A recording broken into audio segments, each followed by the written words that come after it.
Marem rasane iso ketemu Mbak Elisa. Kaya iso entuk tombo kangen ya, Pak. Iya.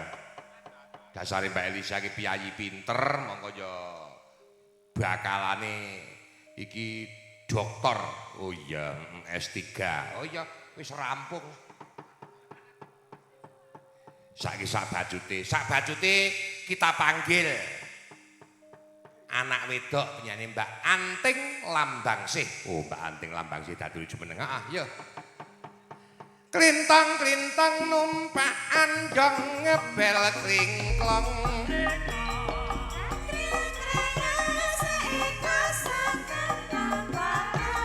Bolong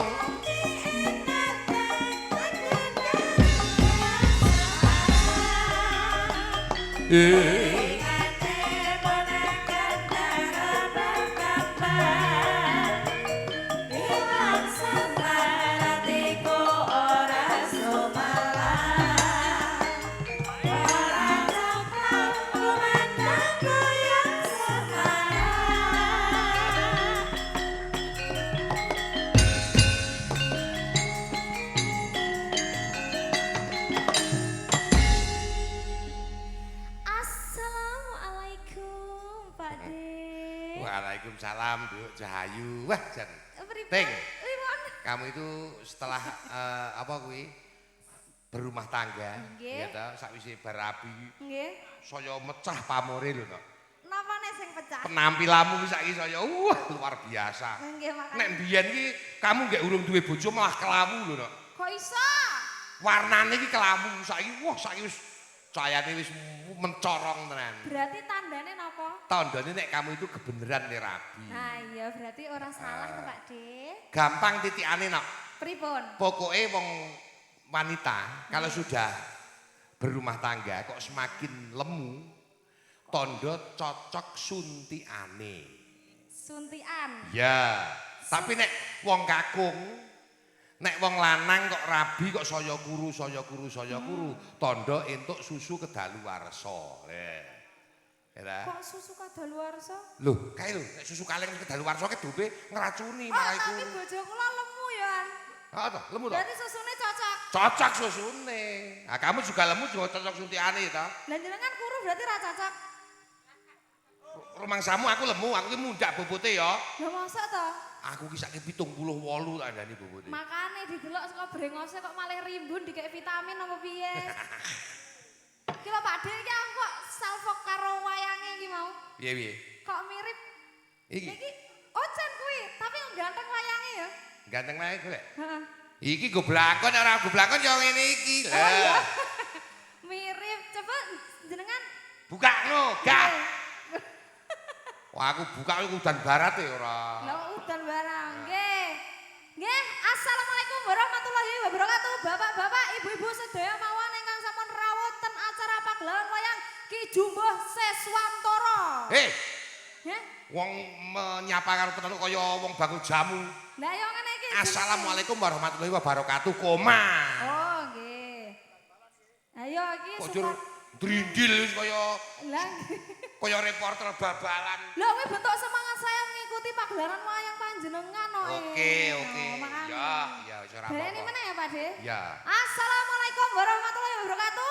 Waalaikumsalam warahmatullahi wabarakatuh. Ayo dijawab. Iya baleni. Oh, galak. Ngapunten kula tiyang Jawa Timur, Pak De. Iya. Nggih, pripun kabare bapak-bapak, ibu-ibu ingkang sampun rawuh ten mriki? Baik apa ora? Sing lanang kok koyo tertekan. Tertekan dengkulmu. Iki nek wedoke. Pripun kabare baik? Wes semoga diberikan keberkahan perlindungan. Amin, amin. Saya juga mengucapkan selamat Hari Raya Idul Adha. Amin, nggih. Nggih, niki wau dalam rangka kitanane Pak Kijo. Kitanane putrane Pak Kijo. Oh, putrane Pak Kijo. Oke lho, namanya itu. Oh, Pak Kijoe mboten kitan. Ya kuwi. Oh. Ngisor kuwi lho, putra Bapak Bejo Slamet atau Kijo. Kijo mania. Kicau maksudnya. Iya. Nggih, selamat Pak Kijo atas anaknya Mas Vicky Chandra. Mas Vicky Chandra.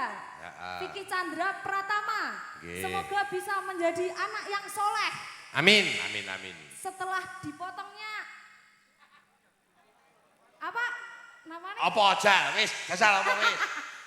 Setelah selain menempuh bentuk baru. Heeh. Selamat atas kedewasaannya. Nah, bener ngono lah. kuwi, iya. Aku deg-degan ini. Oh mau setelah dipotong nganunya, ora jelas kuwi. Nggih, pokoknya semoga bisa menjadi anak yang soleh Dan berbakti. semakin dewasa. Ya, semakin dewasa. Wis moga-moga apa jenenge sing ngungkuli bapak ke?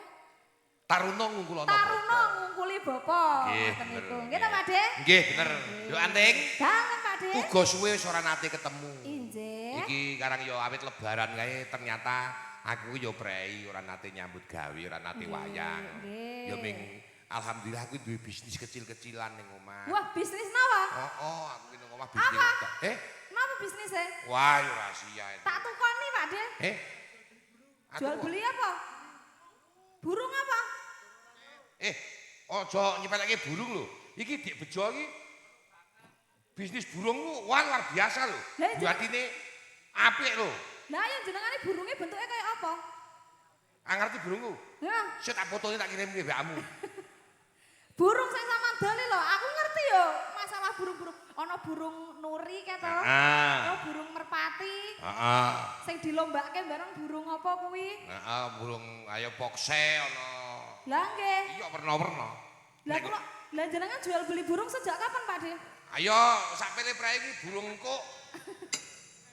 Mbak Anting, Dalem, Pak De. menika sinambi Mangayu Bagya, Nggih. kala wau wonten Panjungunan Mbak Anting. Nggih, napa? Sing ngersaki kasih Mbak Anting lho, ngersaki Napa? caping gunung. Ana Waduh. duwite 100. Tenan ora? Tenan. Anak loro kok. Ora iki nggo dhewe. Oh, iya. Iki lho, ditino. Saya sangat yakin dan percaya sama Pak Jumbo, orang yang sangat jujur sekali. Nggak boleh ngelawan dalang loh, nggak dibayar. Lho. Oh, wes lunas. Piye piye? Kayak piye? Buatan apa? Jarene huhu ngono kuwi. Nek cara aku tak santet, Pak De. Aja. Wis ben. Sekarang yo kaya pancen lambe ngermumoh. Iki ngersake caping gunung, Duk. Injih. Dipinangkani, Nggih. gitu. Kalian Gagerake pundi? Hah? Gagerake pundi? Ayo Banyuwangen. Kamu itu orang Banyuwangen. Madura kok Banyuwangi kok Madura. ngendi pirang-pirang tahun. Kamu orang Madura ya kudu iso gagrang wetanan. Nggih. Saya kemarin juga ke Jawa Timur tapi cuma sampai Tulungagung. Wah, wis tekan Tulungagung, Pak De? Loh, kamu itu nggak tahu. Saya itu tak wis gelem dolan. Aku ngerti loh Tulungagung nggone apa. Apa? Enek sing Ra. Jeh, caping Gunung Madura. Nggih. Mangga Pak.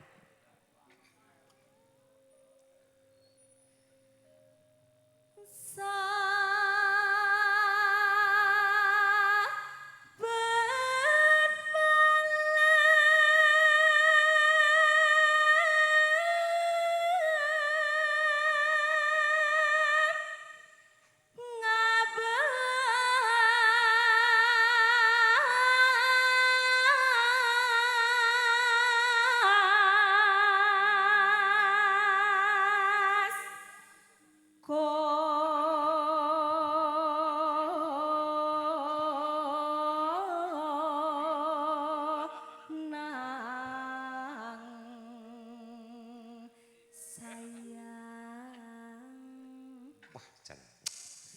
Suara kok ngangeni. Ah iya ta Pak Dik. Heeh. Mon memajang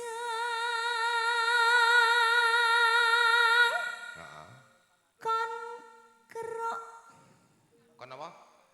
kon kerok Kon keruk. kon kerok Pak Dijumbo. Heeh. Nek ker apa-apa. Ora nek kebablasan. Mon memajeng kon kerok Heeh. janor koneng rati.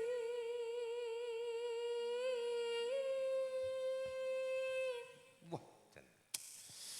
bocah ora spirakno suarane lho, Ting. Iya ta, Pak De? Heeh, wah jan. Alhamdulillah ini berkat banyak pelajaran salah satunya ten panggungnya Pak De Jumbo. Nggih. Ya ora jane. Ya Kamu itu iya loh. terbentuk wiwit dari Swargi Kiseno Nugroho itu Ya benar. sudah kelihatan bocah iki sok mesti arep dadi bintang tamu. Wah, ternyata betul. Nah, kebetulan kesempatannya ten ngene Pak Jumbo, ten dalang-dalang yang lain wis. Pokoke kula nggih remen banget ketemu Pak Jumbo, suwe mboten ketemu brengose wis tekan lambe. Tekan apa? Wis koyo arep dipangan. Kowe urung tau kesrogot brengos kok. Wes bojoku ya brewok. Tak cukur ki Bune Jani ra entuk. Lah napa to? Tak resiki ngono ki Bune Jani ra entuk. Lah ora apa-apa ben apa? Apa Ibune Jani ra entuk aja nggo keri-keri ngono. Lah iya ben ala keri. Kembang baik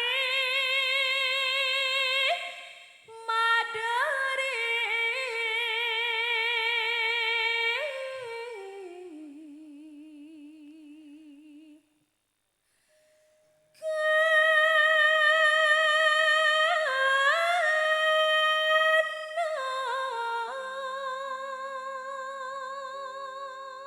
Nduk Ting, Dalem Pak De.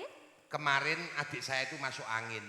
Hah? Basan kakang nih mayang ning kene iki terus sehat lho, terus nonton lho. Sing pundi? Itu adik saya itu. Oh itu adik panjenengan. Kok cantik sekali. Oh, wong sing kakang ini bagus kok kowe iki. Lah wong langit. Dora terima wiyaga. Mula kowe iki nek arep kepengin ayu ku dadi adikku. Lah masa? Lah aku nek malah nek niku ayu to. Sedulure aku ki corak-corake ngono kae. Lho nek ayu, lah nek kula nurun jenengan lah yo malah blai. Maksudnya kowe iki nek dadi corak karo aku, iki malah dadi saya ayu. Diono. Nyatane iki lho aku cerak karo sampean panggang ngene. Beh, nyepelekke wae.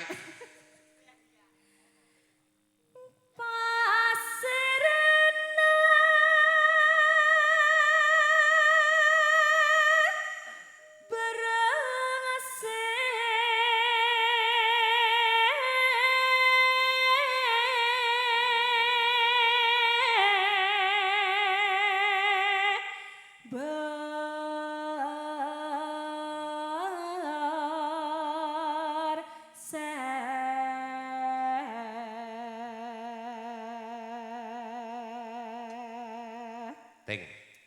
Nyapa to wong nyanyuk pangan celak-celuk. Ora kowe iki nek nembang kok aja merem. Lah ya jenenge emang hayat. Merem tinggal lunga penonton piye, Jal?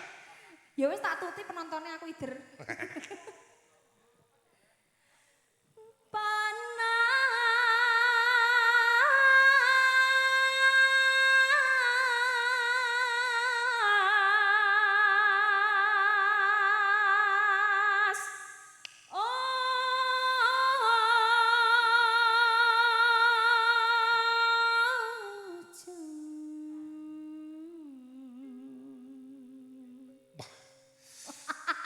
Penjiwaane apik. Dadi kaya piye kan lho. Dinamika, Pak. Heeh, wah jan luar biasa. Panas ojan aling-aling sayang. Biyen ora tau ngene iki lho. Pripun? Nggih urung di bojo ora tau ngene iki lho. Loh, Panas ora tau ngono lho. kuwi jenenge improvisasi di dalam panggung, di atas panggung. Hah? Ya ngono kuwi improvisasine. Oh, ngono ya. Nek biyen ora tau ngono biasane. Iya nek ndek. Panas kan ngono. Iku mesti Urung aku. mesti sok dikon ngono. Muni. Ora apa to Pak Deno? Cabe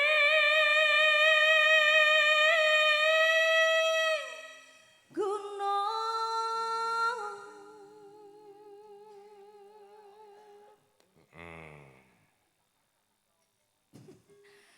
make api nek kalah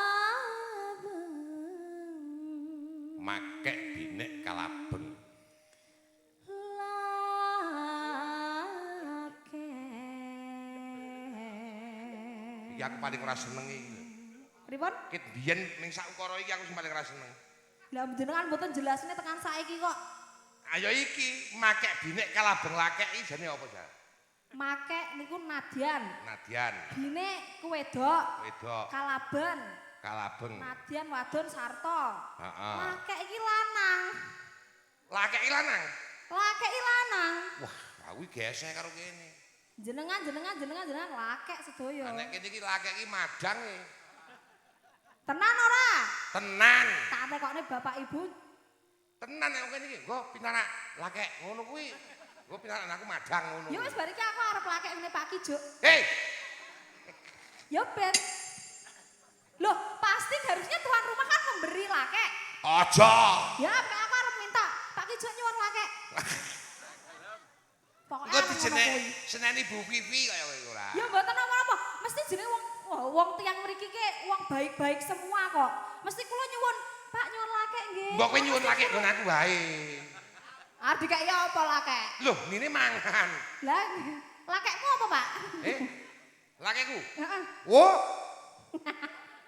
Aku milih-milih lho Pak nek arep lakek. Daging mentah. Wes pokoknya nek kleru arti, aja takok engko isuk mulih lewat endi. Ora ngerti aku genah ego-egoan ngene ngerti kok. Aku kesasar. Wong ya di-share kok kesasar. Make abine kalaben lake. Nyuwun ya Pak ya, oke ya. Nyuwun lake. Ya.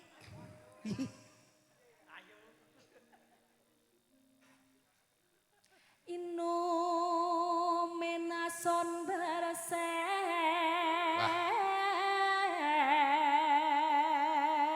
Malah minum remason, Mbak. Berse.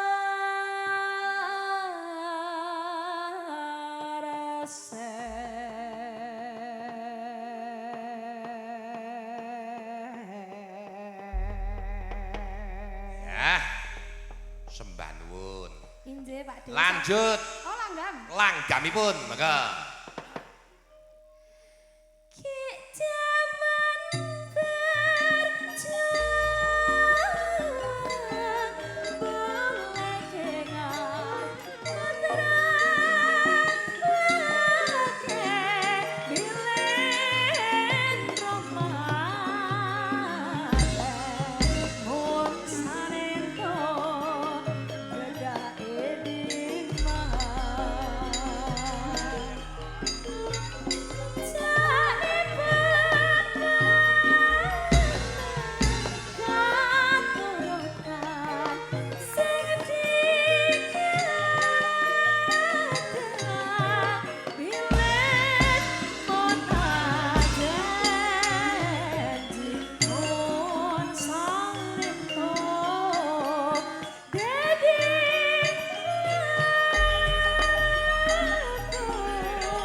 Bon? Jos.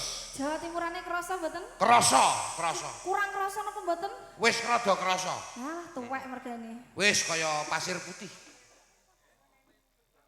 Kerasake, Mas. Wis sepuh soalnya. Syukur bisa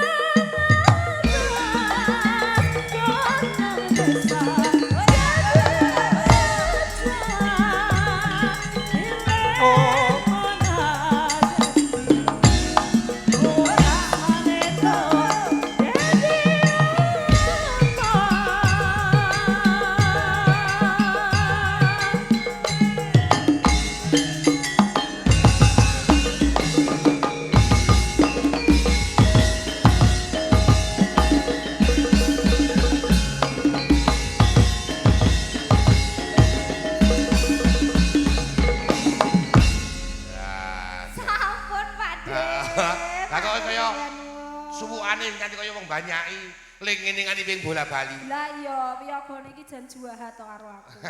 Iya. Iki tandha saking semangate ngiringi Mbak Anting kak.